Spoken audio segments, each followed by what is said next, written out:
Bueno, buenas tardes a todos. Muchas gracias por estar acá, siempre acompañando los eventos de la Academia. Muchas gracias a Piso 40, ya somos habitués de esta sala preciosa que tan generosamente nos prestan. Y un agradecimiento especial a nuestra oradora de hoy, Bárbara Mainzer. Quería destacar que este evento es el segundo que organizamos con CFA Society Uruguay. Estamos tratando de no tener esas chacras que a veces hay en Uruguay y hacer sinergia entre las distintas instituciones. Así que bueno, yo voy a leer muy brevemente el extenso currículum de Bárbara. Ella es docente, es conferencista, la hemos visto en distintos medios de la prensa, de la televisión y en los diarios. Y bueno, es licenciada en Economía, es CFA Charter Holder y es graduada del programa de liderazgo de la Escuela de Negocios de Harvard. Así que, y además tiene certificado de ESG, o sea, realmente que hoy tenemos a una de las personas que más sabe de este tema en Uruguay. Y el título es bien provocador: Finanzas sostenibles, mitos y realidades. Así que yo les quería contar que esta charla de Bárbara es parte final del proceso para su nombramiento como académica de números. Así que ustedes aplaudan después de que termine. Bueno, la mesa examinadora que es... Bueno, muy bien. Bueno, muchas gracias por venir. Para nosotros en el CFA Society de Uruguay es un orgullo compartir este tipo de eventos con la Academia. Nos parece que hay mucha sinergia, tenemos gente distinta y parecida dentro de los miembros de ambas instituciones. También tengo que agradecer a Colchester de IMG que nos acompañan siempre en nuestros eventos y nos apoyan como sociedad y nos dan un fondeo. Bárbara es durante 2 periodos y de las fundaciones fue la presidenta y mi predecesora como presidente de la sociedad en Uruguay. Es la primera certificada en ESG. ¿Hay alguien más? ¿O seguís siendo la única? Hay alguien más en Uruguay. Muy bien. No es la única, pero... Y no va a hablar de finanzas ASG o ESG en inglés.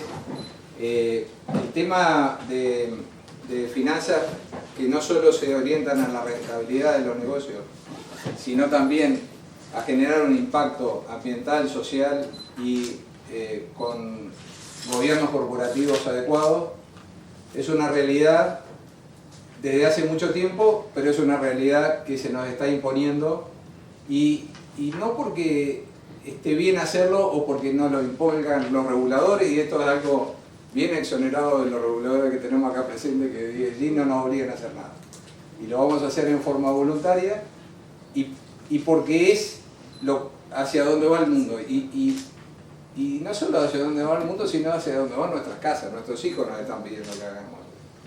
Es algo que va a ser natural y va a ser algo obligatorio, porque nadie va a querer hacer algo invirtiendo solo con criterios de rentabilidad en el futuro cercano. Así que cuanto más rápido estemos en esto, el CFA Institute, nuestra sociedad, nuestras instituciones están abocadas en esto, nuestro gobierno está, y acá tenemos a Herman, que es uno de los líderes en esto, y Banco Central tiene su propia división de finanzas sostenibles, y bueno, es algo con lo cual nosotros queremos acompañar en este evento y durante unos cuantos eventos en adelante. Así que gracias, Bárbara, y el micrófono es tuyo.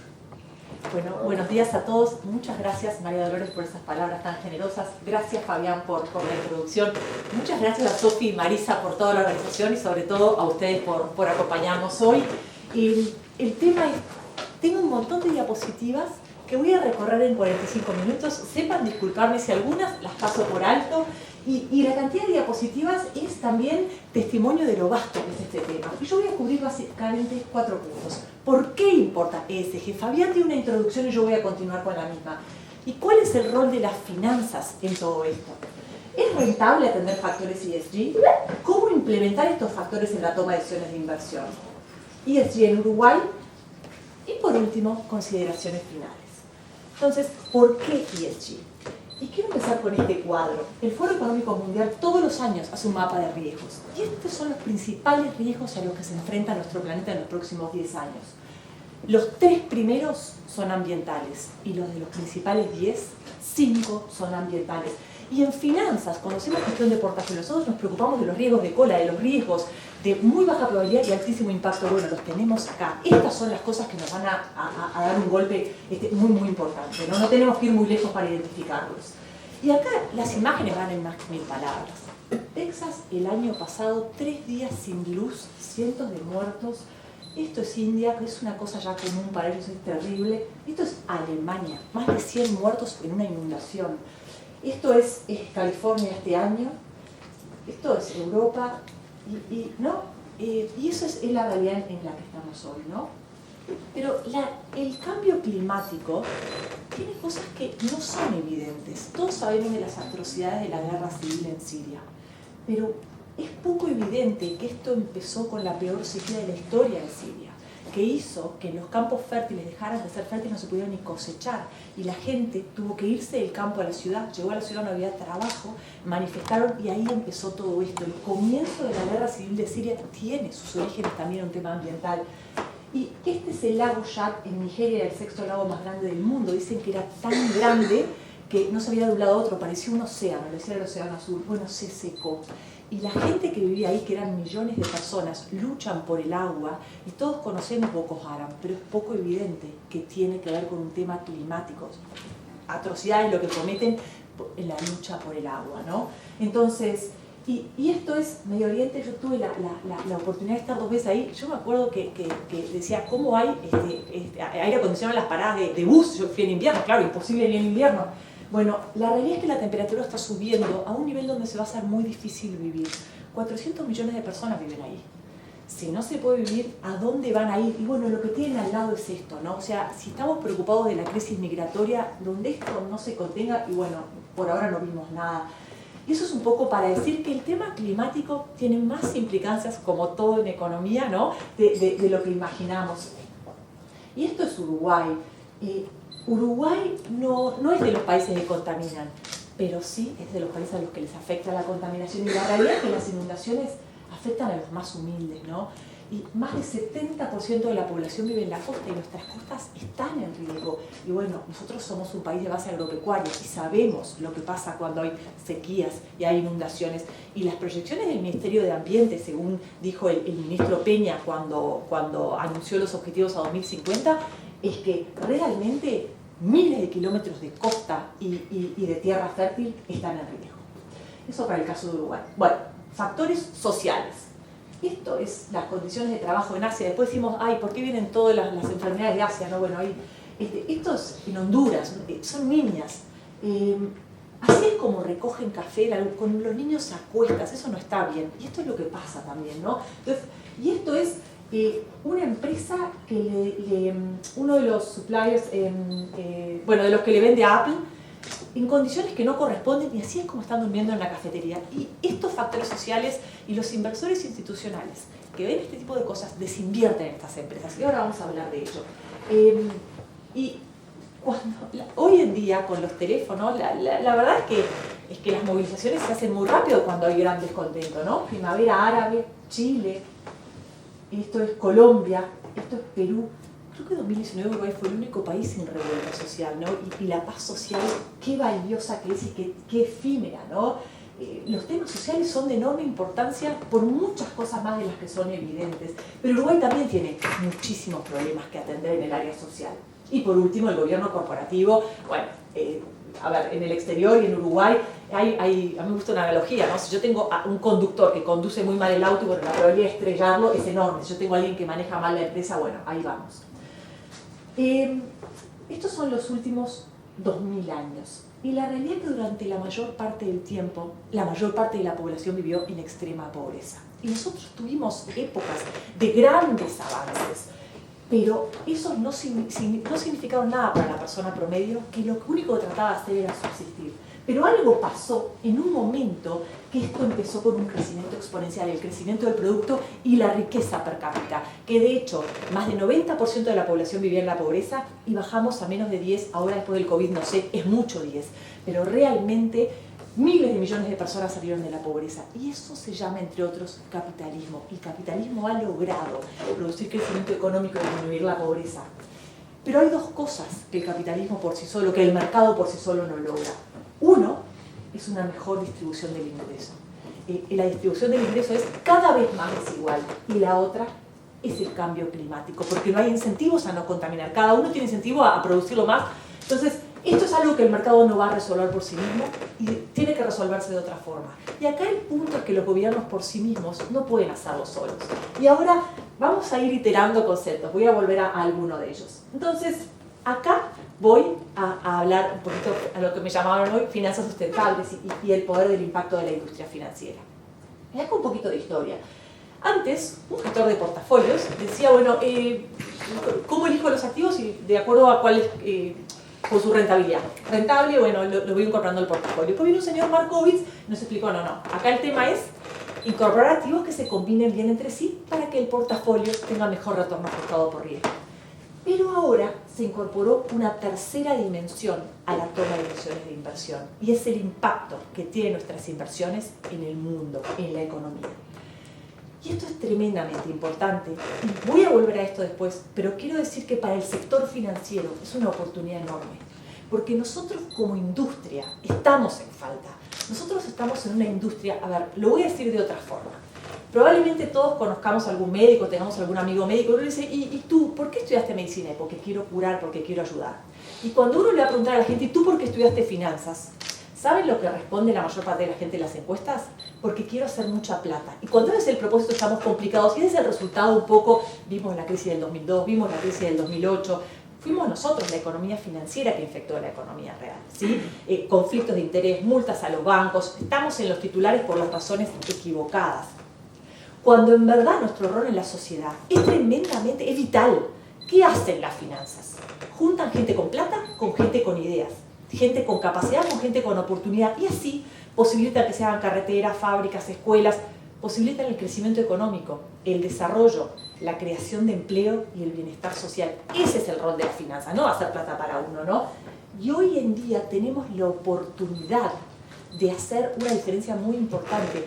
Imagínense que los principales gestores del mundo se paren frente a las empresas y les digan, mira, yo te presto, yo invierto en ti si tú haces esto y esto y esto. El driver de cambio es impresionante, ¿no? El poder que tiene el sector financiero es enorme. Y el sector financiero tiene la oportunidad de tocar la vida de las personas y las familias y las empresas como muy otras instituciones tienen. Entonces, eso es un poco también lo que decimos del lado del CFA. Y acá, a veces, una imagen vale más que 1000 palabras. Y a ver, esto lo practiqué a ver si me funciona. Les quiero mostrar un video de 3 minutos de qué es esto de finanzas sustentables. ¿Sí? Esto es de un gestor X, perdón.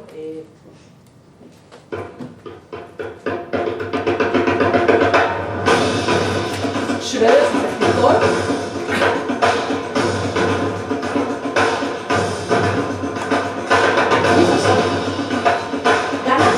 Parte de la historia. Hay otra parte que les quiero contar.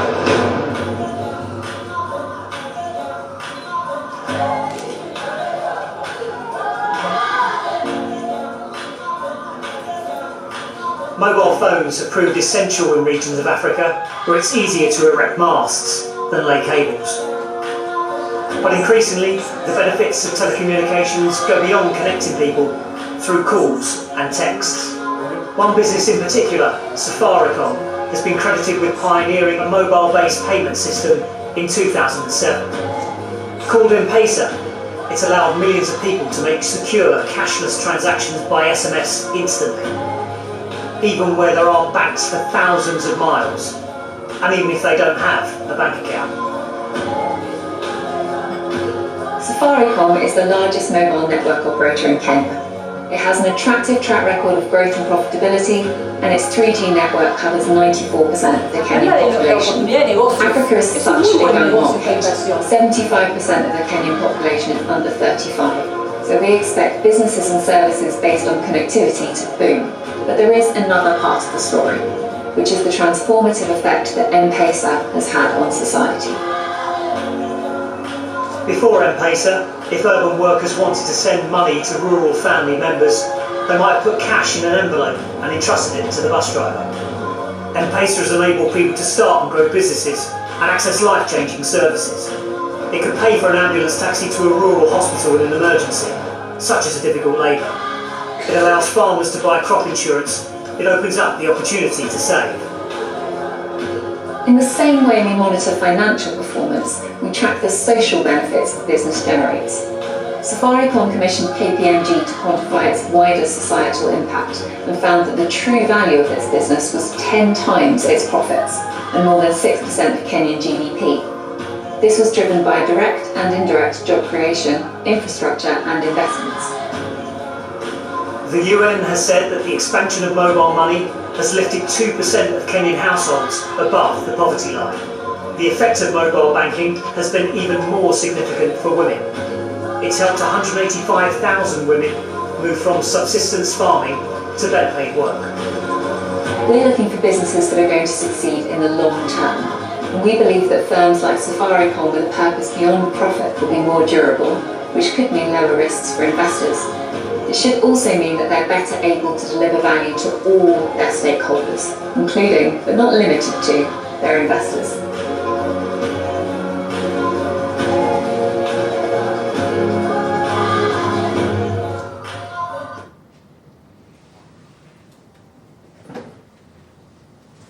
Y esta es una fintech, que este es el poder también de las finanzas y de la fintech. Y este es un ejemplo. Hay muchas más historias acá de las que se contaron. La violencia doméstica disminuye muchísimo cuando las mujeres pueden cobrar ellas mismas si no tienen la plata en la mano. O sea, el derrame de todas estas cosas es enorme. Y esto es lo que tratan. Es tremendo negocio. Una población que crece, no tienen bancos, usan teléfonos, lo usan como medio de pago, pero además contribuye con la sociedad. Esto es invertir en ESG. Y bueno, muy rápido, ¿de qué hablamos cuando hablamos de factores ambientales? Bueno, disminuir gases de efecto invernadero, disminuir la huella de carbono, cuidar el agua, cuidar los recursos naturales, bueno, cómo manejo los residuos. Y acá esto es muy importante. ESG habla de riesgos, pero habla de oportunidades. Y de eso se trata también, ¿no? Y cuando hablamos de factores sociales, bueno, cómo tratás a tu gente, relaciones laborales, capacitación, salud y seguridad laboral, oportunidades sociales, etc. Y después, bueno, factores de gobernanza, de gobierno corporativo, que voy muy rápido. La línea de tiempo. Esto no es nuevo. De hecho, tiene cientos de años. Esto estaba muy asociado con la parte religiosa, ¿no? Invertir en función de tus valores, tus principios. Pero esta es la etapa moderna. Dicen que empezó con el World Tax Fund, que es el primer fondo que eligió invertir en cosas que no tengan que ver con guerra, ni con armas, ni con nada de eso. Pero acá lo que quiero decirles es, muy rápidamente, la primera etapa fueron 35 años. La segunda, cuando se creó el PRI, los Principles for Responsible Investing, que de hecho en Uruguay hay al menos 2 AFAP que adoptaron los principios y todas invierten con criterios de sustentabilidad, si han adoptado los principios o no. El PRI, la creación de PRI, marca el principio de la segunda etapa, que fueron 15 años. Y ahora esta tercera empezó con el COVID en 2020 y el cambio no es exponencial, yo diría que es explosivo, ¿no? Y métrica que veamos es el crecimiento. Estos son los signatarios de PRI. Y acá les voy a contar cómo lo veo yo, mi experiencia. Cuando uno iba a las conferencias, bueno, con suerte había alguna cosa de ESG. Ahora, después tenías una parte, y ahora conferencias enteras de ESG, ¿no? Cuando yo hice el CFA hace más de 20 años, no había ni gobernanza en el CFA. Hoy no quiero ni saber, pero les cuento que hoy hasta el Certificate en ESG Investing está por salir el Climate Certificate, están pensando en el Impact Certificate, CFA, están pensando en el Natural Capital Certificate y un poquito después en el Social Certificate y el Engagement Certificate. Yo pensé que había terminado de estudiar, por favor, el Climate no lo voy a hacer, no entendí nada cuando estudié. Cuando veo la meta de ahí, el monitor del Ministerio de Ambiente, me vuelvo loca, ya veo que no voy a estudiar lo de clima. Bueno, pero esos son indicadores, ¿no? de lo que es esto, ¿no?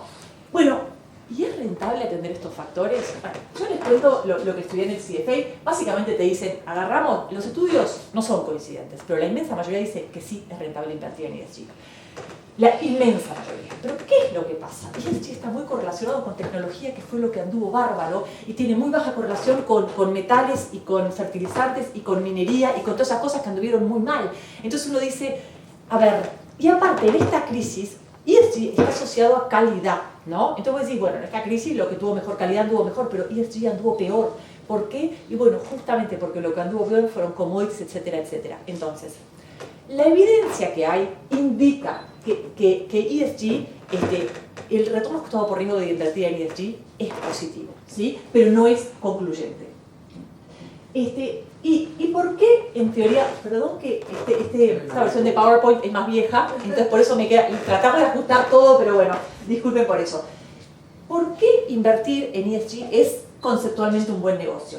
Porque compañías con buenas métricas de ASG, son las siglas en español por ESG, tienen mejor retorno ajustado por riesgo, miden riesgos que de otras formas no se ven oportunidades que de otras formas no las miran, y los que estaban en finanzas, todo esto después se traduce a los modelos, ¿no? A los flujos de fondos.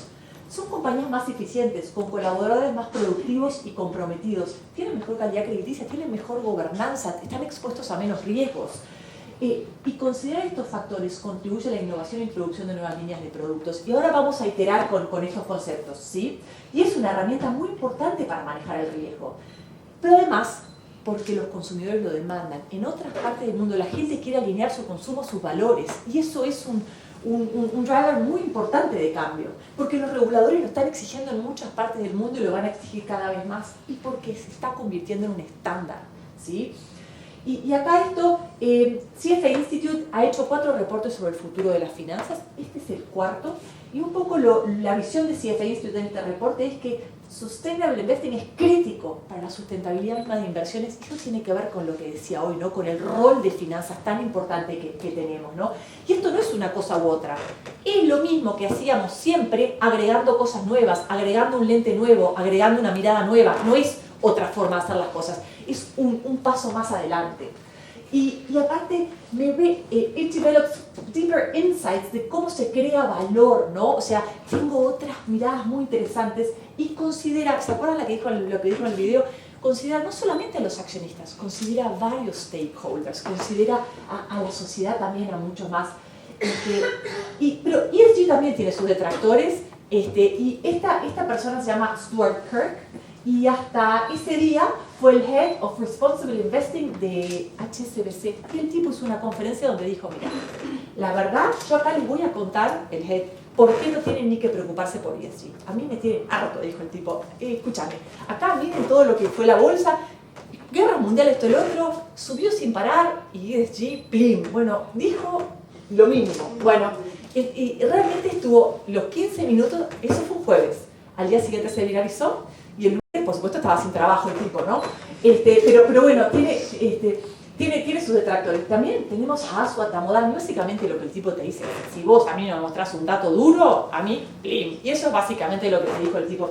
Está todo el mundo hablando de esto, y yo lo que te digo es que para mí, no sé cómo se traduce consistentemente a la evaluación. Y también tenemos a otros, ¿no? Elon Musk no le gusta ESG porque lo bajaron del índice, entonces plum, ya empezó a tuitear todo contra ESG, ¿no? Pero ¿sabés qué? Donde vos, bueno, y otra cosa, perdón, es una cosa que nos está pasando con ESG, es como está de moda, se volvió una herramienta de marketing, ¿no? Entonces, hay un dicho en inglés que dice, we have to de-weaponize it, o sea, digo que soy ESG cuando, ¿no? Entonces, bueno, la verdad que hay un trecho todavía, pero ya los reguladores están atrás de todas estas cosas, ¿no? Y ya hemos visto varias multas e investigaciones y cuestiones por el relacionado problemas de greenwashing. Y acá, hablando de, bueno, los detractores, miren, Boohoo, yo ni la conocía, es una empresa de moda online británica. Bueno, la empresa divino, pero resulta que uno de los proveedores tenía a la gente trabajando en condiciones que no corresponden, y el directorio sabía eso. Bueno, cuando saltó a la luz, el precio de la acción cayó ese día a la mitad y desinvirtieron en la empresa. Ese es el rol de los inversores institucionales liderando el cambio. ¿A vos sabías que trataban mal a la gente? No.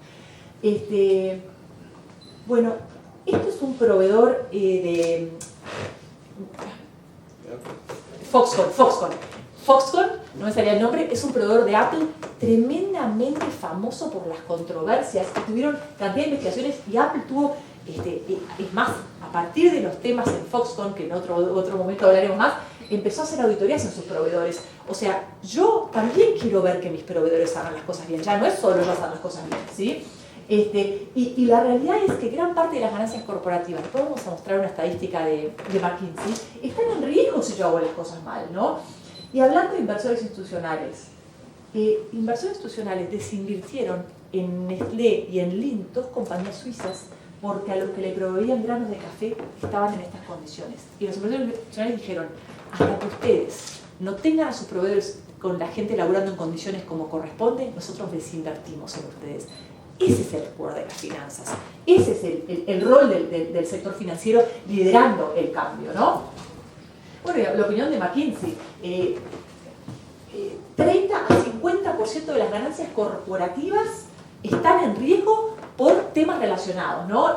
Y voy a ir un poquito rápido por algunos slides. Entonces, ¿cómo implementar ESG y por qué es tan difícil hacerlo? Y estos quería un poquito contar, para los del sector financiero, bajar un poquito a tierra, pero voy a ir un poquito rápido y más al final, ¿no?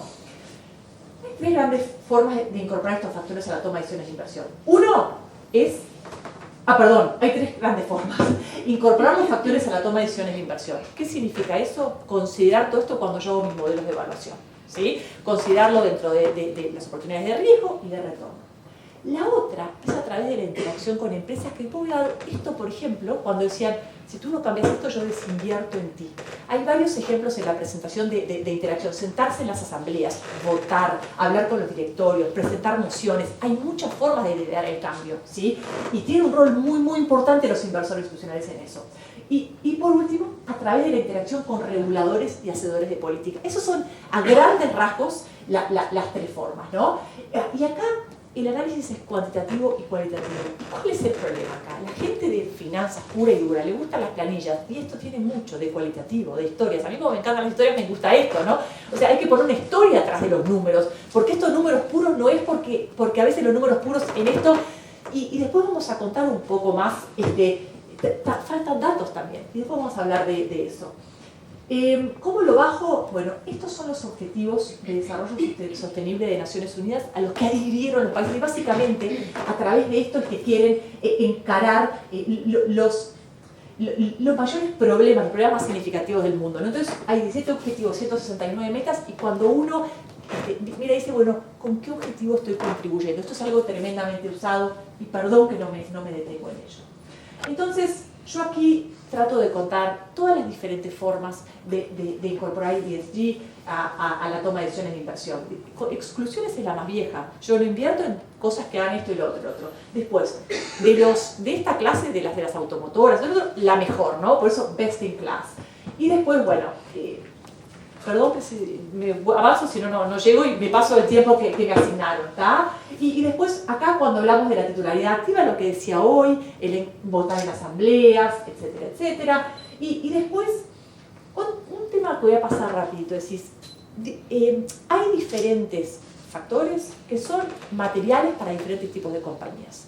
Los factores que son materiales de ESG en compañías mineras o que producen biocombustible no tienen nada que ver con los factores que son materiales para un banco. Entonces, yo tengo el SASB, el Sustainability Accounting Standards Board, que tiene un mapa de materialidad, son 77 subsectores, y acá traje el sector bancario y obviamente los factores más importantes, seguridad de la información, acceso a la información, diseño de productos, etc. Cuando yo voy a otro tipo de compañías, las emisiones de CO2 son más importantes, ¿no? Entonces, ¿qué es material y qué no? Bueno, como analista, yo lo que tengo que analizar es lo material. Lo que no es material, es obvia la respuesta. Bueno, fuentes de información. Este es otro de los temas.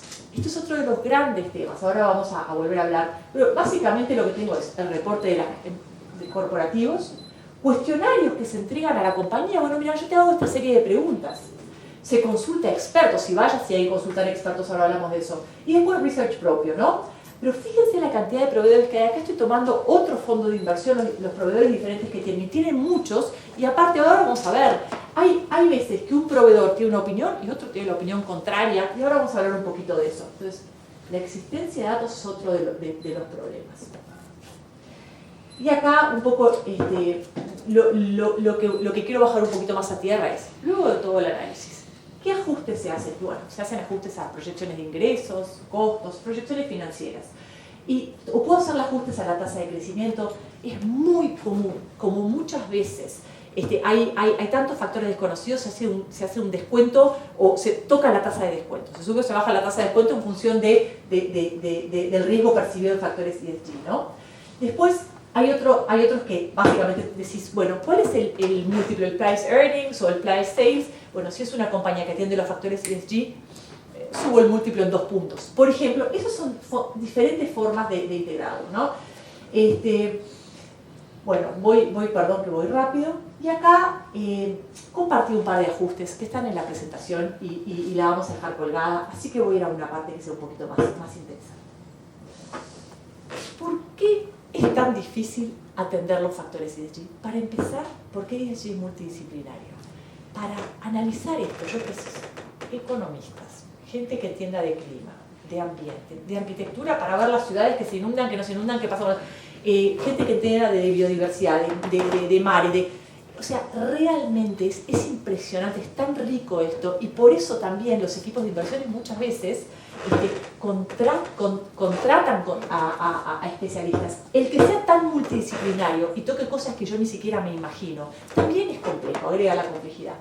Terminología imprecisa, y hay veces que decimos, lo hemos parado cosas diferentes y no estamos ni siquiera de acuerdo con lo que estamos nombrando a veces, ¿no? Bueno, falta una taxonomía, no hay una lista exhaustiva de cuáles son no hay una coincidencia. Teníamos el SASB recién, ¿no? Pero la análisis de materialidad, pero ni siquiera en eso coincidimos, ¿no?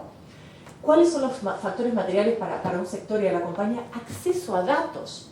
Todavía hay una enorme escasez. Imagínense que tengo que hacer la contabilidad de cualquier forma. Bueno, más o menos eso es lo que me está pasando acá. Y después, a ver, ¿cuándo va a pasar el efecto, la cuestión esta climática? ¿Y cuál va a ser el impacto? ¿Y cómo predijo las ganancias y las pérdidas? Porque aparte una de las cosas que dijo Kirk de HSBC, dijo, a ver, ¿qué me importa a mí lo que va a pasar en 20, 30 años? No me rompa más los cocos. Digo, el tipo, a mí me importa lo que va a pasar ahora. Y eso es lo que pasa en la industria. Les preocupan las ganancias y las cosas de largo plazo. Y bueno, en el largo plazo ya sabemos lo que nos dijeron, que estamos todos con las patitas para adelante. Bueno, esa es parte del problema, ¿no?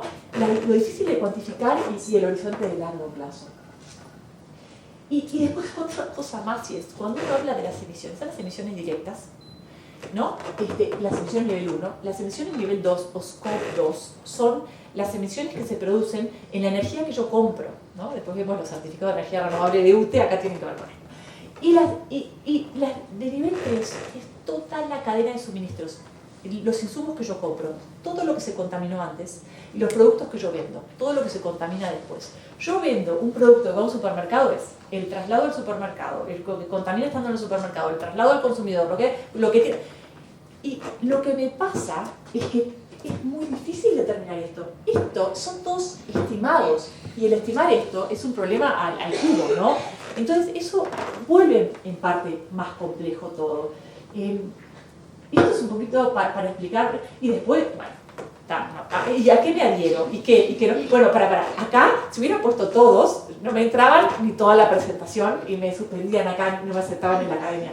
Pero esto es parte de lo que me pasa. ¿Y a qué adhiero? ¿Y qué principios adhiero? Y viene una empresa y me pide tal información, y la otra, yo como empresa para reportar. Las empresas te dicen, nos vuelven locos, ¿no? Bueno, diferentes formas de reportar. Reportar es tremendamente complejo, es todo un tema en sí mismo, y hay expertos que acompañan a las empresas en cómo reportar.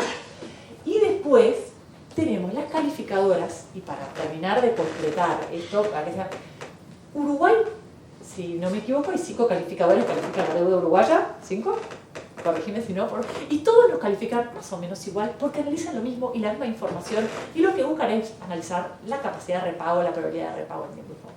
Ahora, lamentablemente, cuando nosotros miramos lo que califican ESG, las principales son MSCI y Sustainalytics, y hay cantidad de empresas que una la califica re bien y la otra re mal. Entonces decís, imagínate que Uruguay no deja que triple A pero triple C, ¿qué hacemos? Bueno, esa es la realidad en ESG. ¿Por qué? Bueno, porque analizan otra cosa, porque tienen modelos diferentes, porque no analizan lo mismo, porque no tienen la misma mirada y todo se complejiza. Y por eso también hay tantos equipos internos que lo miran. Y también porque lo que dicen es cuál es el riesgo de ESG al que se enfrenta esta empresa. Miran cosas diferentes. Y después tenemos cantidad de fuentes de datos. Ya ahora la depresión termina prontito, ya pronto voy a empezar. Y un motivo adicional de confusión es que estamos, como el otro día me decía Diego Pereira, en la frontera del conocimiento con todo esto. Estamos aprendiendo y aprendemos a medida que hacemos. Y eso es una forma muy incómoda de aprender para los seres humanos. A nosotros nos gusta que nos expliquen, y a mí ni que hablar. ¿Y saben quién está acostumbrado a aprender mientras hace? Los científicos. Estos sí están acostumbrados a vivir en modo exploración, a vivir con la apertura mental que tenemos que tener ahora para entender todas estas cosas. Aceptar que estamos aprendiendo. No volverme loco por todo lo que no sé, por todo lo anterior. Yo leía todo lo anterior, ya me volvía loco. No, bueno, pero otra gente se lo toma de otra forma y como una oportunidad. Los médicos en la sala de emergencia, cuando prueban a ver cómo hacen para sacar al paciente adelante, y miren dónde tuvimos que aprender a vivir de esta forma. Con el COVID, que no teníamos ni idea de lo que estaba pasando y la incertidumbre era enorme. Entonces, esa es un poco la mentalidad que tenemos que tener con esto, que no nos es... Y ahora voy a las dos últimas partes. Voy a terminar a tiempo. No, me gusta cumplir. Bueno, ¿y por casa cómo estamos? Y vamos a hablar del gobierno y del sector financiero, ¿no? Hay muchas cosas a hacer a nivel de empresas, pero eso no lo vamos a tocar acá. Y la realidad es que Uruguay se destaca en factores ESG.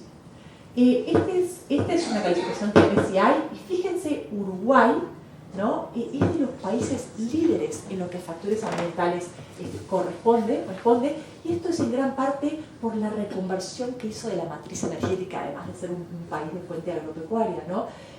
Bueno, en factores sociales, Uruguay se destaca a nivel global en cobertura de seguridad social. Prácticamente el 94% de la población uruguaya tiene algún tipo de cobertura de seguridad social. Y cuando miramos en la comparación de América Latina, somos el país con la mayor clase media, con la mayor equidad en la distribución del ingreso, con el mayor ingreso per cápita, entre otra cantidad de indicadores.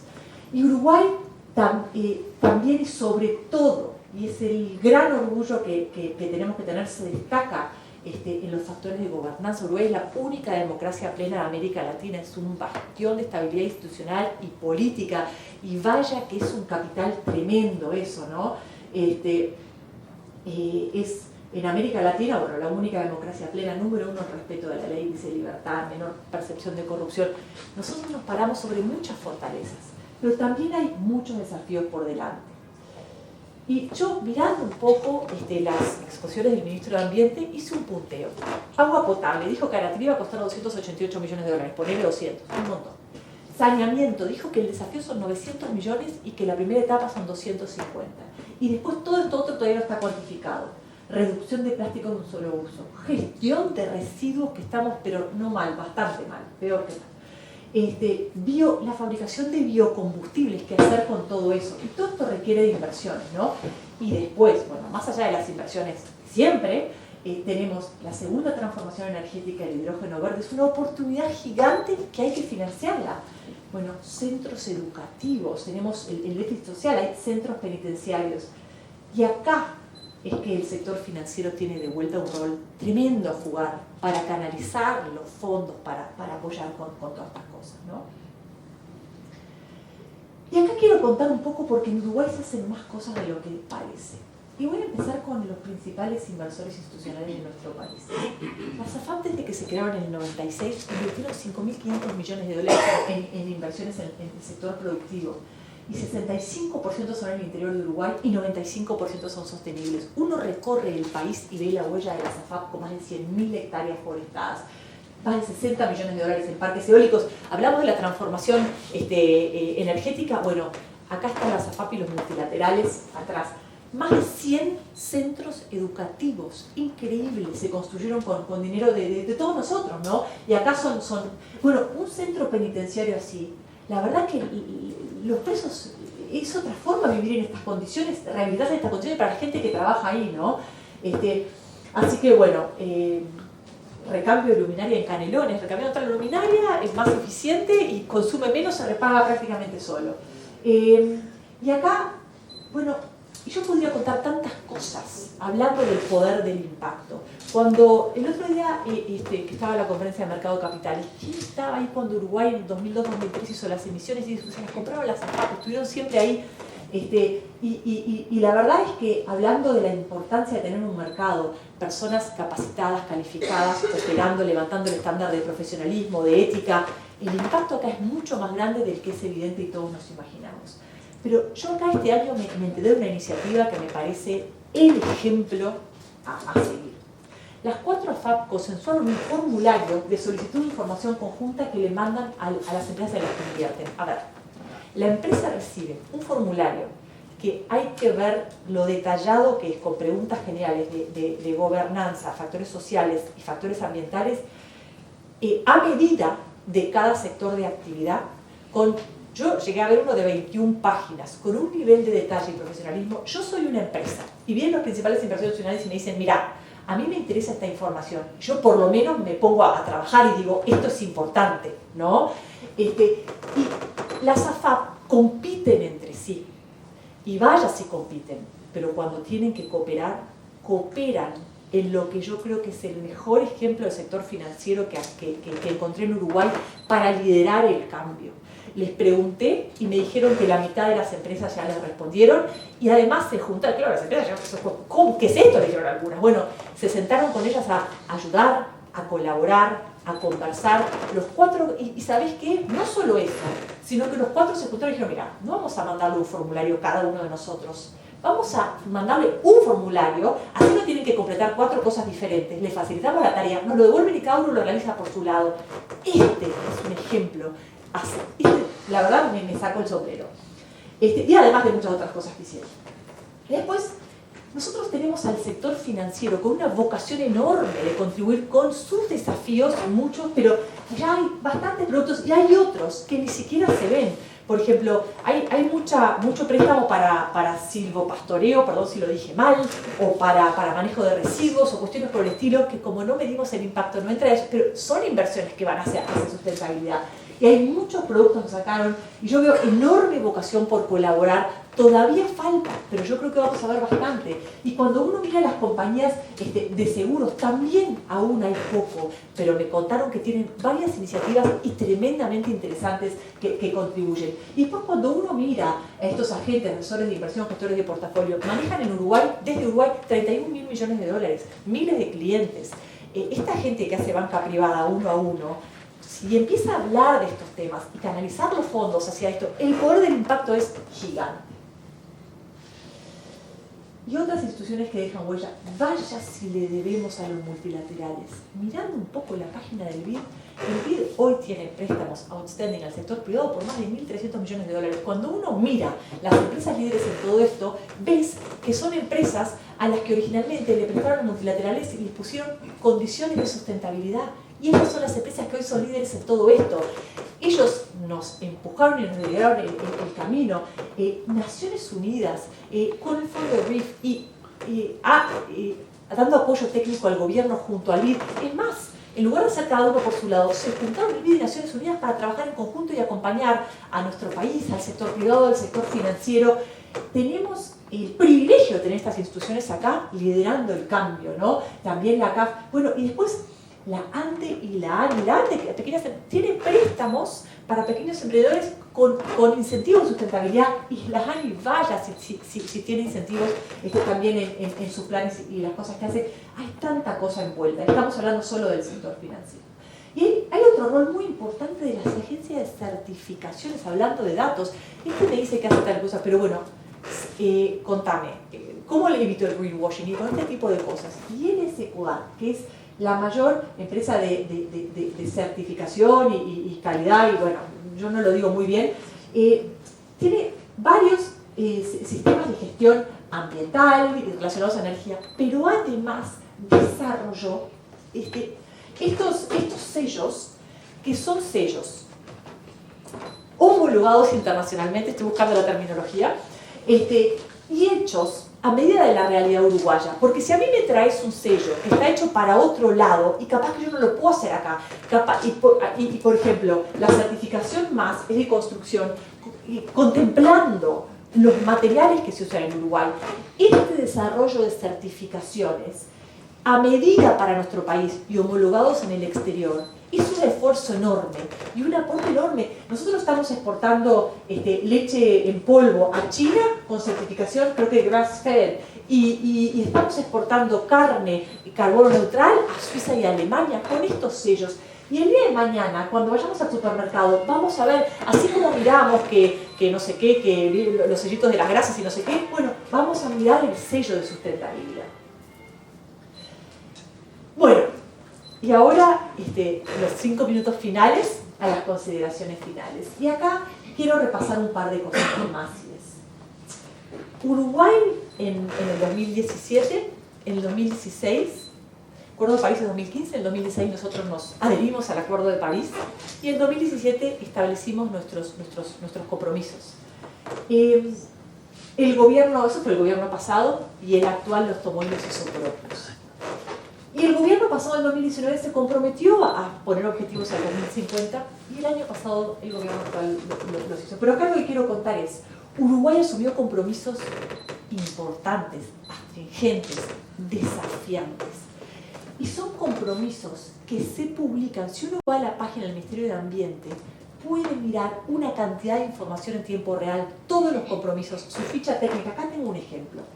Estos son algunos de los compromisos a los que nos adherimos. Estos 3 que tienen que ver, hay 3 tipos de compromisos emisiones como porcentaje del producto, como porcentaje de la producción ganadera y después de biodiversidad. Y estos 3 son los indicadores de emisiones como porcentaje del producto y el grado de cumplimiento, y es de los pocos países del mundo que no solo mide, sino que transparenta la información. Y este cuarto, según lo explicaba el Ministerio de Ambiente, no es ningún compromiso asumido por Uruguay. Parecería que es el indicador que comunicaron, que en principio podría ser el indicador, uno de los 2 indicadores que se seguirían con el bono sostenible que emitió Uruguay, que está planificando emitir el país. Y acá quiero contar 2 cosas más. Las imágenes valen más que 1000 palabras. Este día, a ver, yo no sé, este es el día que el ministro de Ambiente, Adrián Peña, comunicó los objetivos al 2050. Esto fue a fines del año pasado. Y ese día lo hizo con la presencia del presidente de la República, la ministra de Economía, el ministro de Industria y el ministro de Ganadería. Yo no sé cuántos países anuncian sus compromisos ambientales con este nivel de compromiso. Y del otro lado estaba el resto de los ministerios, ¿no? Y esto es un poco a la uruguaya, ¿no? Y acá estoy hablando de compromisos asumidos en el gobierno anterior, que el actual los hizo propios. Y esta foto muestra, ¿no?, el compromiso de nuestro país. Nosotros ya estamos acostumbrados a que el manejo de la deuda en este país sea una política de Estado, que atraviesa administraciones y la política no se cambia, que tenemos diferentes partidos en el gobierno y ahora parecería que la política ambiental corre por esos caminos, con un compromiso tremendamente sólido. Y la ministra de Economía y el director de la Unidad de Deuda más de una vez dijeron que los objetivos de la política económica y de financiamiento se están alineando como señal de compromiso con la política ambiental. Y esta es una apreciación mía totalmente personal. Cuando yo miro lo complejo que es el trabajo interministerial y de equipo que se precisa para decir, bueno, cuáles son los indicadores, cómo los seguimos, cómo los monitoreamos. La demora un poco en la emisión del bono, para mí es testimonio de la complejidad, que sería muchísimo más fácil emitir bonos con lo fácil que es para Uruguay. Y sin embargo, yo creo que que estén intentando hacer esto de esta forma es una señal de liderazgo y de un compromiso enorme de nuestro país con este tipo de políticas. Esto de vuelta lo saqué del CFA Institute de Sustainability and Investment Management. Y bueno, ¿qué precisamos? What are the enablers, lo que van a posibilitar este cambio, ¿no? Compromiso, el apoyo de los líderes, porque sin esto no va a caminar. Bueno, tener plata, acceso a datos, bueno, más ratings de ESG, tecnología, inversión en tecnología y gente, ¿no? Y acá voy a ir cerrando un poco yo y qué es lo que veo. Yo creo que, y aspiro, que vamos a ver una etapa de creciente colaboración. ¿Y qué quiero decir también con esto? Nosotros nos enfrentamos a muchísimos desafíos, en muchos sentidos, también en este. Y es clave para salir adelante la participación público-privada. Porque son cosas que no vamos a sacar adelante. Los gobiernos solos no pueden y no tienen plata, es algo que tenemos que apoyar todos. Si no hubiera sido por la participación de todos, no hubiéramos tenido vacunas en el tiempo que las tuvimos. Y eso es solo un ejemplo de todo lo que podemos hacer colaborando, ¿no? Bueno, vamos a tener que laudar terminología, taxonomía, hablar todos de lo mismo, adaptar el marco jurídico y regulatorio, o sea, hay mucho por hacer. Vamos a ver instrumentos financieros novedosos. Diego de vuelta me contaba, el otro día me mostraba la cantidad de banca ética, cómo te muestran lo que financian, crowdfunding, crowdlending, la forma de decir, bueno, yo quiero prestar, a ver, entro acá y digo, yo quiero prestarle a este proyecto a otro. Hay tantas cosas que me imagino que vamos a ver en el futuro cercano, tanta innovación. Precisamos capacitación, entender de qué se trata esto. En ese sentido agradezco que la verdad que estoy acá porque me dijeron, mira, me gustaría que hables de este tema. Así que eso no fue mérito mío, pero todo este tipo de charlas, yo la verdad que agradezco la oportunidad y creo que son muy constructivas. Vamos a ver muchísima innovación. Y bueno, pensamos datos, información, y acá quiero volver a eso, ¿no? A la importancia del propósito. Y en esto yo creo que tenemos todos los incentivos alineados. Entonces es una oportunidad preciosa de trabajar en equipo, ¿no? Y esto es un tema de personas, de trabajar en equipo. Y acá también quiero hacer esta última reflexión. La oportunidad que tenemos como país. Uruguay es un país chiquito, que está al alcance de la mano de todo, que todos nos conocemos y que podemos trabajar en equipo, ¿no? Y aprovechar, Uruguay ya está en una posición destacada en lo que es todo esto. Entonces, parándonos sobre eso. Y yo también creo que con lo que está haciendo el gobierno en las sillas que tienen en los comités internacionales y lo que está tratando de hacer con la política ambiental y la emisión de este bono, básicamente yo creo que todo eso tiene un derrame muy importante sobre las empresas y la economía en general. Entonces, bueno, el sector público dando el marco y la verdad que los privados somos los grandes enablers, ¿no? Los implementadores. Y un poquito esa es un poco como yo lo veo, ¿no? Trabajo de equipo y una oportunidad preciosa que tenemos para diferenciarnos. Todos hablan de Uruguay por el COVID, por esto, por lo otro. Uy, qué estable, el único sin problemas, qué bien el manejo de la deuda, cosa. Bueno, acá tenemos una oportunidad preciosa más y bueno, y eso es lo lindo de esto. Cada uno de nosotros puede hacer una diferencia hasta en la tontería de decir, voy a comprar de un lugar que haga las cosas bien. Cierro la camilla cuando me cepillo los dientes, ríanse, pero a mí mis padres que inmigraron de Europa, eso, y entonces apagar la luz, son tonterías. Cada uno de nosotros puede hacer una diferencia. Así que bueno, sin más, agradecerles.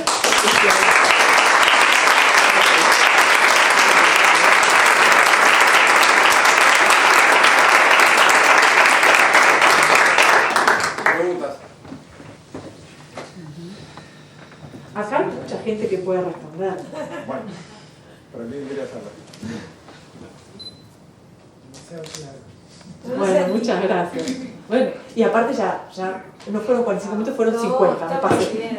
A ver, te voy a hacer una pregunta. Cuando hablaste de las calificadoras de riesgo, nombraste solo una.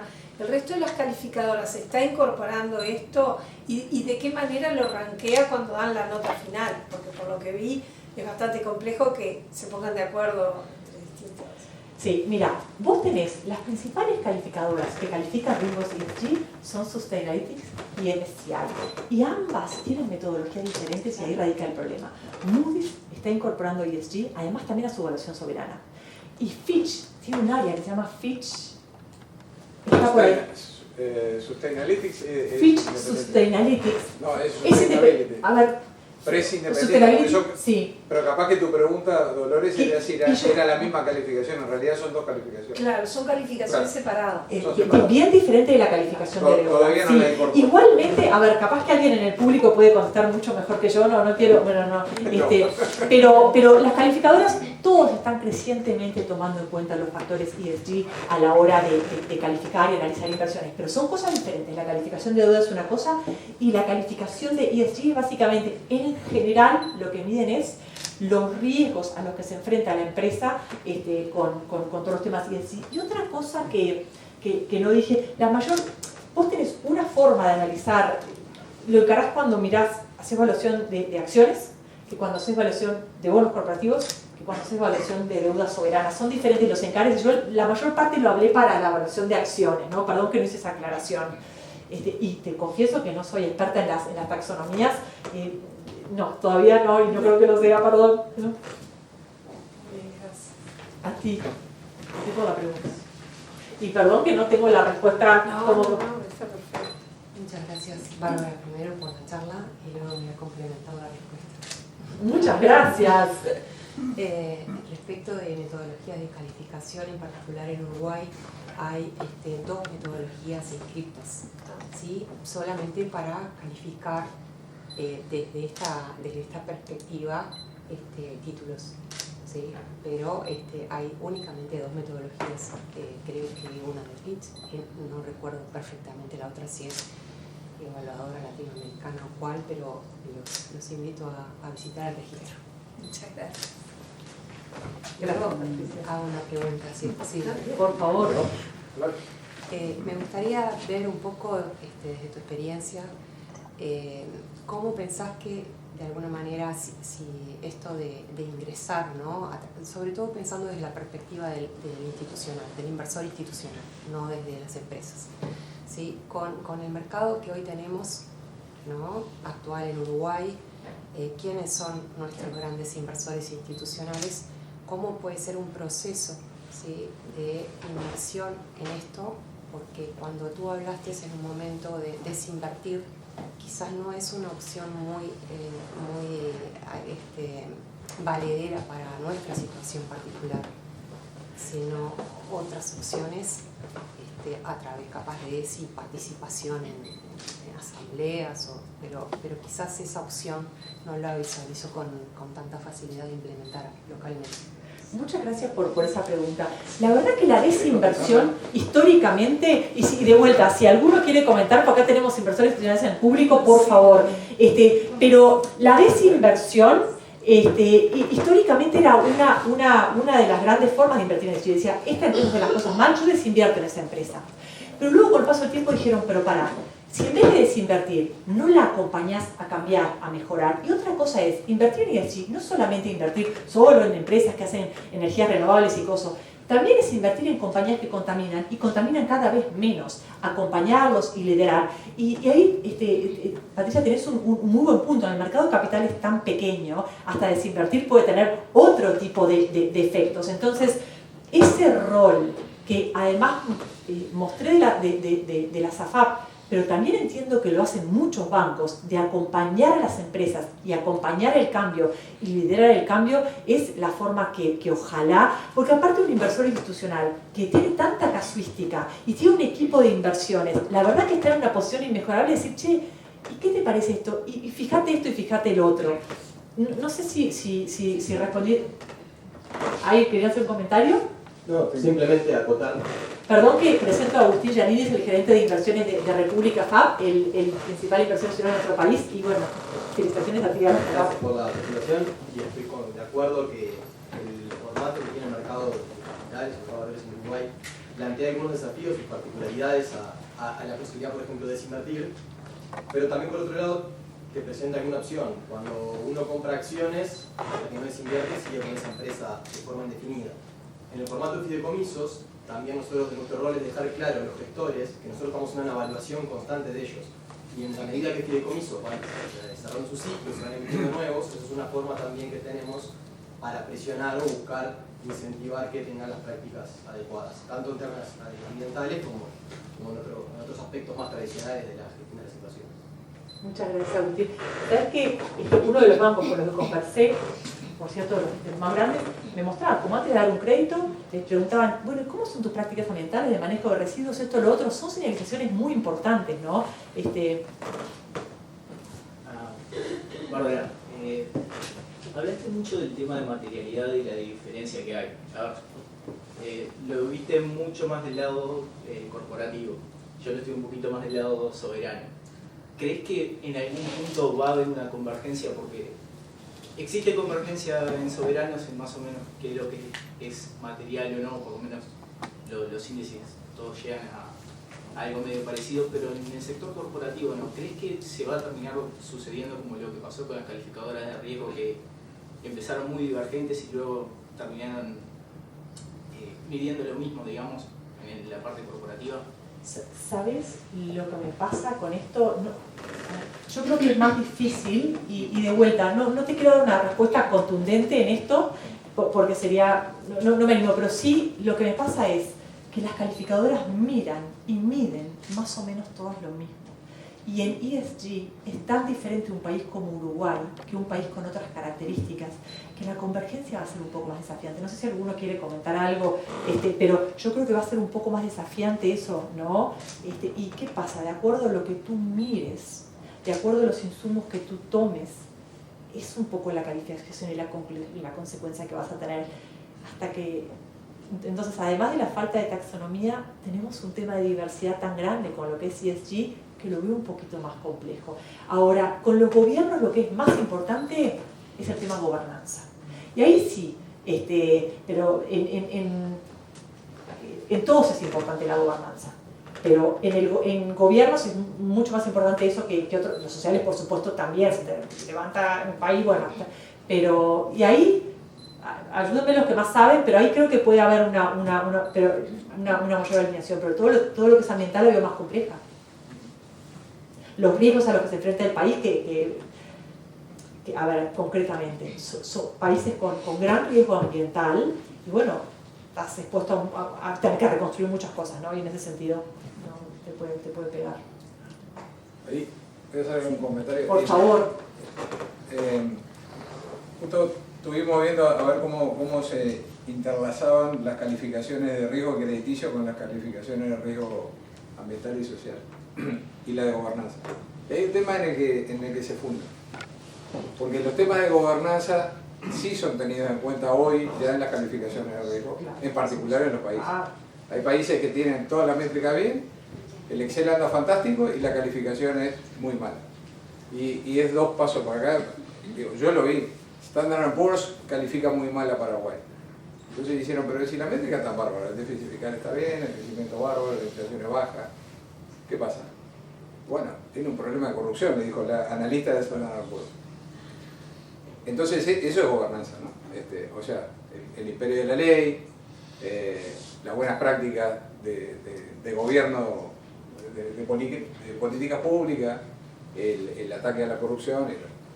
Entonces, en las calificaciones de riesgo crediticio sí ya se están teniendo en cuenta muchos de los factores de gobernanza, y no los ambientales y los sociales. ¿No? Y ahí tenemos el tema de la taxonomía, ¿viste? Porque ¿qué vamos? ¿Por la ODS o para los ASG? Que no son los mismos, pero se parecen. Entonces, el problema es cuando de los 169 métricas que tenés de ODS, de las metas, y bueno, ¿cuáles son también metas de ASG? Y bueno, algún día van a converger, como debe haber pasado con la calificadora de riesgo. Está buena el desafío que me hizo Agustín, y me cambio de sombrero del lado de los gestores de portafolio. Es un desafío que lo estamos tomando naturalmente. Las multilaterales, la CAF, en septiembre se sentó el nuevo presidente y lo primero dijo 3 cosas. Una de ellas fue: vamos a hacer el Banco Verde en Latinoamérica y vamos a hacer todas nuestras inversiones siguiendo los criterios ODS. Hoy, ¿qué está haciendo? Está moviendo el banco. O sea, tenés que cambiar toda una estructura de gestión rumbo a eso. La velocidad, y bueno, será la que se puede hacer. Lo importante es, de arriba para abajo, es lo que vamos a hacer, hagámoslo, y bueno, ir fijando metas y ir alcanzándolas. El cuestionario que están proponiendo la FAP por ahora es de, bueno, a ver dónde estás, y después va a empezar a decir, bueno, decime cómo está mejorando. Uy, Magdalena preguntó. No, gracias. Solo compartir una reflexión de lo que me parece, pero lo quiero compartir con ustedes. Aprovecho a presentar a Magdalena Peruti, ella es líder en KPMG en todo lo que es esto, así que gracias por tu intervención. Entonces, a ver, un poco también alineado a lo que decía Fabián, lo que nosotros estamos viendo es un movimiento de la disponibilidad de fondos, o sea, de la oferta de dinero, dónde están los dineros, y cuando uno va a buscar financiamiento para proyectos, lo primero que te preguntan los fondos o los inversores institucionales es, bueno, ¿cómo contribuye esto o a objetivos de ESG o los objetivos de sostenibilidad?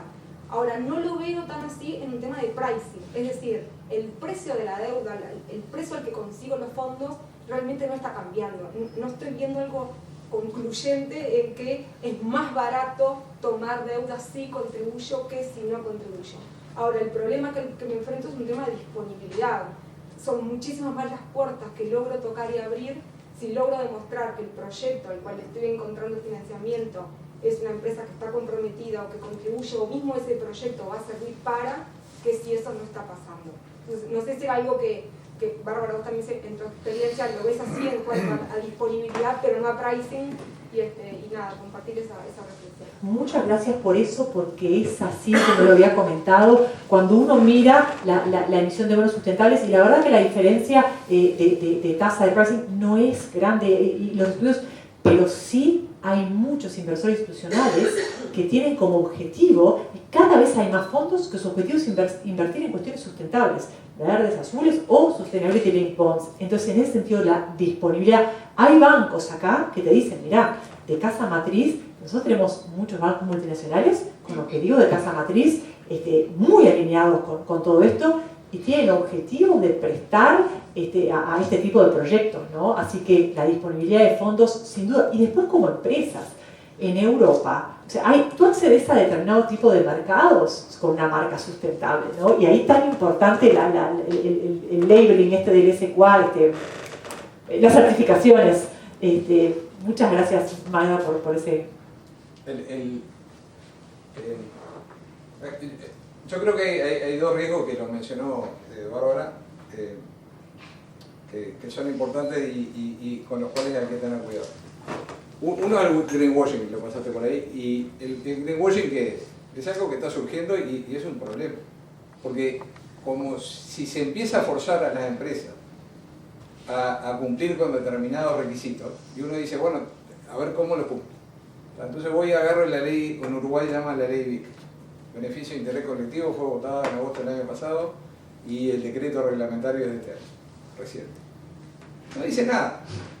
Entonces usar la BIC y autodenominarse BIC, agarrar un fideicomiso y ponerle BIC, es fácil. Y cumplir con la ley BIC también es fácil. Y ahí es una responsabilidad propia, es decir, bueno, pero lo voy a hacer para cumplir y para hacerle decir que estoy haciendo bien la cosa, o tengo que hacer bien la cosa.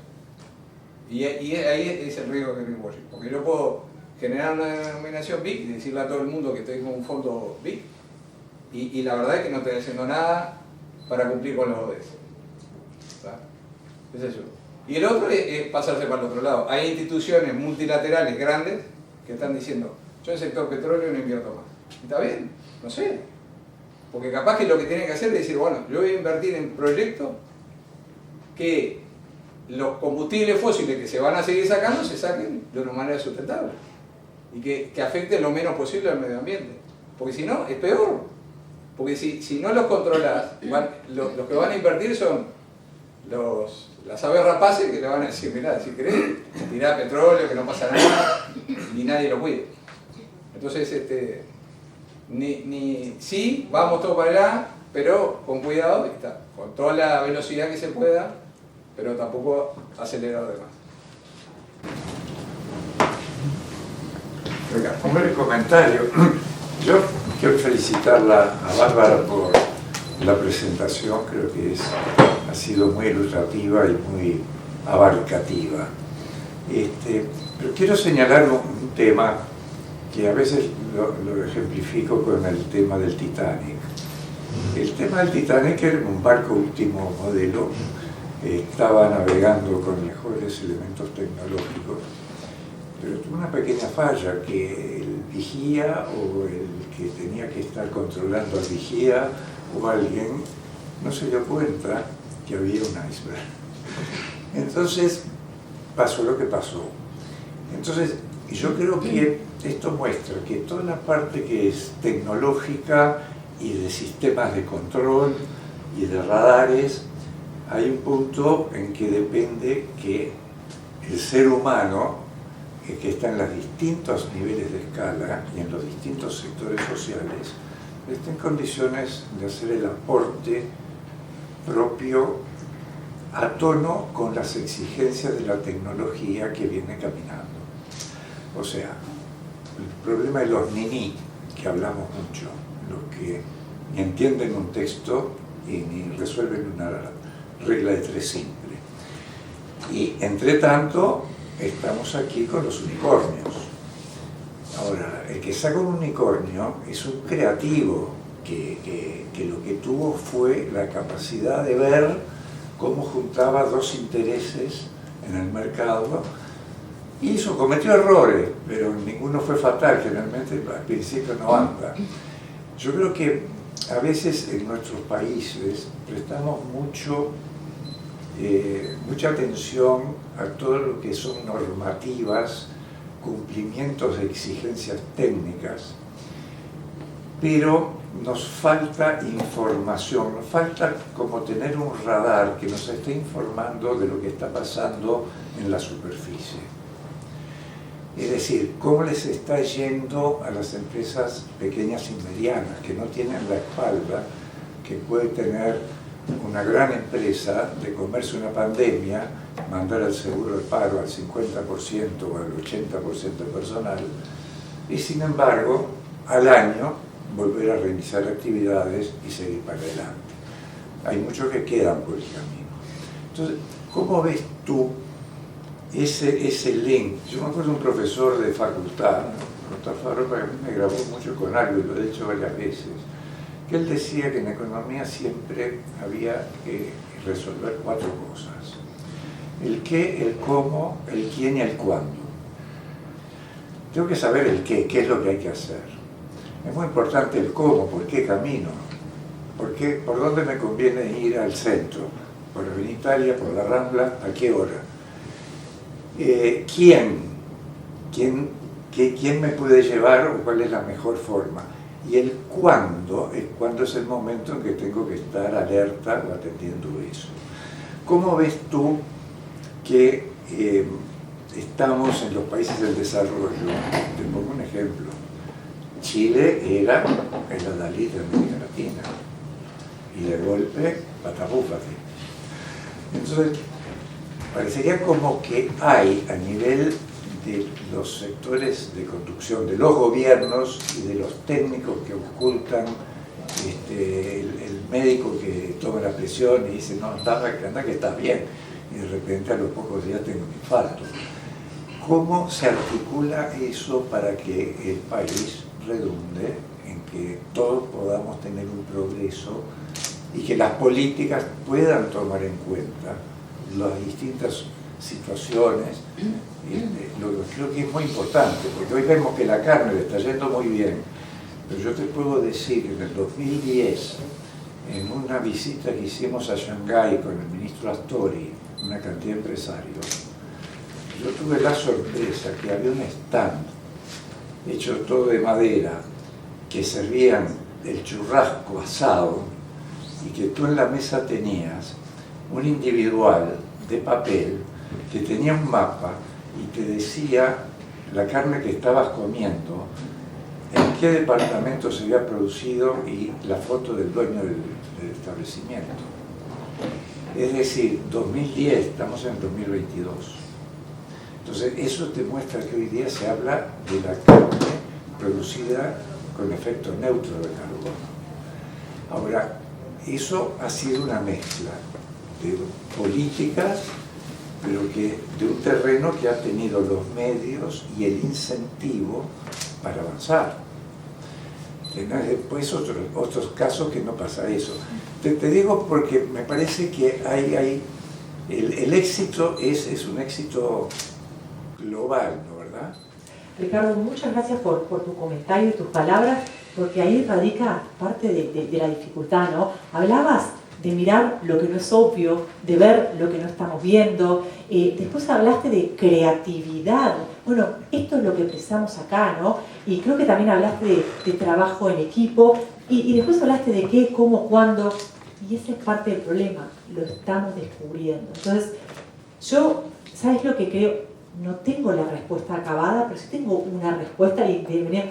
Acá empezamos equipos multidisciplinarios con un objetivo claro, enfocados, y yo creo que el gobierno va a dar incentivos, va a dar el marco, lo está haciendo, y el sector financiero tiene un rol tan importante a jugar en eso también, como lo vimos en el ejemplo, ¿no? que dijimos hoy. Entonces, parte del tema que nosotros estamos consensuando, qué, cómo, cuándo, para dónde.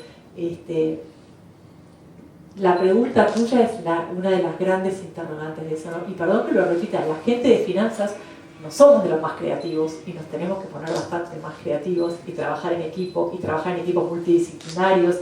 Y cuando CFA Institute habla del profesional de inversiones del futuro, dice que el skill más requerido es el que le llaman T. ¿Y por qué viene a ver con esto? ¿Qué es el skill T? La habilidad T. Es una habilidad como la T, con profundo conocimiento de la materia y la habilidad de interactuar con otros, de ver una mirada más amplia, de trabajar en equipo. Y eso es lo que precisamos. Gente que sepa mucho de muchas cosas y trabajar en equipo y bueno, y empujar el barco para el otro lado, ¿no? Entre todos, porque si no el barco no llega. Entonces, sí. Hola, bueno, yo tengo una pregunta que es un poco una reflexión también, ¿no? Hoy en día todo lo que nos está bajando a las corporaciones, sobre todo que tiene que ver con el tema de green, más que nada, baja con los estándares europeos. Esos estándares europeos están muy avanzados porque acá es algo que, bueno, si bien el gobierno se ha comprometido desde 2017, creo que es un tema que está mucho más en boga desde hace 2 o 3 años quizás. Eso hace que, un ejemplo cotidiano es que para el año que viene Europa no considera, por ejemplo, la compra de vehículos híbridos como una compra sustentable, o sea, como algo que realmente tiene un aporte, y si tú declaras un auto, la financiación de un auto híbrido como parte de una inversión sustentable, te dicen que no, ya no lo es, y eso podría ser greenwashing. La pregunta es, ¿cuál es el desafío o qué está viendo, cuál es la agenda de gobierno o de los líderes para que no se desestimulen esas empresas? Porque la realidad es que Uruguay tampoco tiene hoy una ruta eléctrica, por ejemplo, como para que el 100% de los autos sean 100% eléctricos. Entonces, de pasar de un auto 100% combustión a pasar a uno que, bueno, quizás reduzca en un 80%, es un éxito para este país. ¿Cómo hacer que eso no sea greenwashing, ¿no? Y cómo que no se desalienten las inversiones en ese sentido? Muchas gracias. A ver, gracias Lorena por esa pregunta. Lorena es la líder de sustentabilidad de Santander, que es el banco privado más grande acá, y ella misma saca los... Así que me habla con mucho conocimiento de causa y de un problema que tenemos que nos falta la respuesta. A ver, taxonomías europeas. Europa es por lejos el que está más avanzado, es el que tiene una taxonomía aceptada, y por eso en parte uno mira y toma lo que ya existe, ¿no? Un banco europeo, también es natural que tome las taxonomías europeas. Sé que ustedes están considerando las del SQA justamente para evitar ese problema. Y no tengo la respuesta. Y has apuntado a un problema que yo creo que va a ser importante. Yo por ahí puse a la uruguaya, ¿no? Con transparencia, compromiso, pero adaptar las cosas a Uruguay, y me despertaste ahí un desafío que la verdad que no lo tenía mapeado, ¿no? Y que evidentemente es algo con lo que tú te enfrentas todos los días y que es una más en la mochila. Muchas gracias por ese aporte. ¿Me permitís?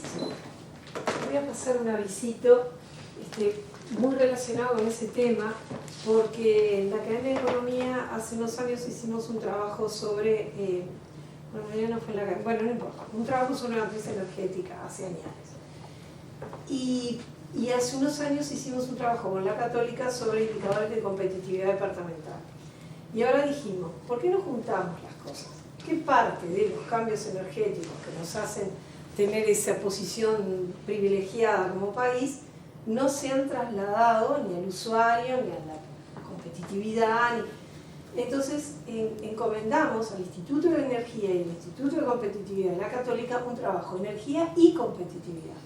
Así que los invito, porque este 11 de agosto lanzamos el libro, es la 6ª publicación de Faros, que es el centro de propuestas de la Academia, y van a hablar exactamente sobre eso con una cosa adicional que es eminentemente propositivo el trabajo. O sea, tiene propuestas de política pública bien interesantes. Así que la visita.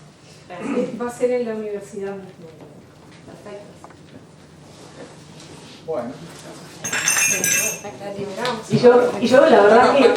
Espere porque tenemos el award. Bueno, ahí está. ¿A quién les parece? Con esto queda bienvenida a la Academia Nacional.